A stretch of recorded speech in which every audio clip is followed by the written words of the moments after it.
کیا میں مصوری کا پیشہ اختیار کر سکتا ہوں اور کیا اس شوق میں اپنی پوری زندگی بھی لگا سکتا ہوں؟ اس کے بارے میں بتا دیں۔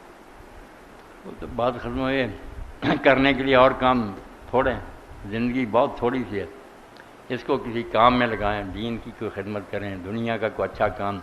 یہ مصوری پیشہ بنا لینا کوئی ناچ گانے کی طرح یہ کوئی دھندا تو نہیں، بہت بڑی بات۔ جی میں جب آپ پنجابی لوگوں کے سامنے ایک فقرہ بولتا ہوں نا تو پھر کئی لوگ بڑے متاثر ہوتے ہیں اور اپنے دفتروں میں جا کر سناتے ہیں۔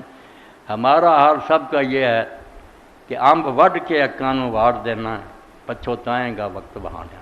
جو وقت ہم گزار رہے ہیں نا، عام قیمتی پودا پھلدار، اس کو کوئی بیوقوف کاٹے، برباد کرے، اور اک نکما پودا بدبودار اور بالکل کڑوا اس کے گرد باڑ کرے کہ ایک اک کو بچانا، تو کہتے ہیں تو انسان بیوقوف، جو چیز بچانی تھی آخرت اور ایمان اس کو برباد کر رہا، اور جو فنا ہونے والی ہے اس کو سنوار رہا۔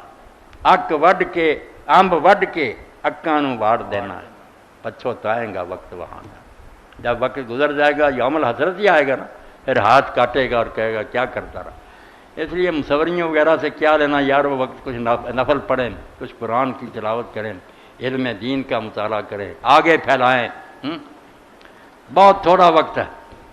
جی ہیرا ظفر پوچھتی ہیں، کہتی ہیں کہ بس آج کی بات جو ہے نا، اس میں موت بھی حضرت علی، ہائے نادانی وقت موت یہ ثابت ہوا، ہائے نادانی وقت موت یہ ثابت ہوا، خواب تھا جو کچھ کے دیکھا، جو سنا افسانہ۔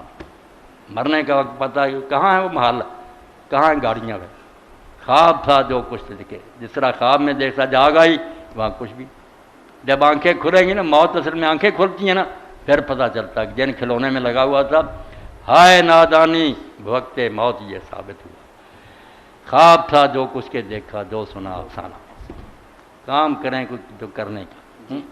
حضرت ابو موسیٰ اشعری رضی اللہ عنہ کی روایت، بیٹا یہ سب لوگوں تک پہنچنی چاہیے، ہمیں بھی اپنے دلوں پر لکھنی چاہیے کہ جو دنیا سے محبت کرے گا وہ اپنی آخرت کو نقصان پہنچائے گا، جو آخرت سے محبت کرے گا دنیا کا ضرور کچھ نقصان ہوگا، دوسروں جیسی نہیں حرام کمائی کر سکے گا۔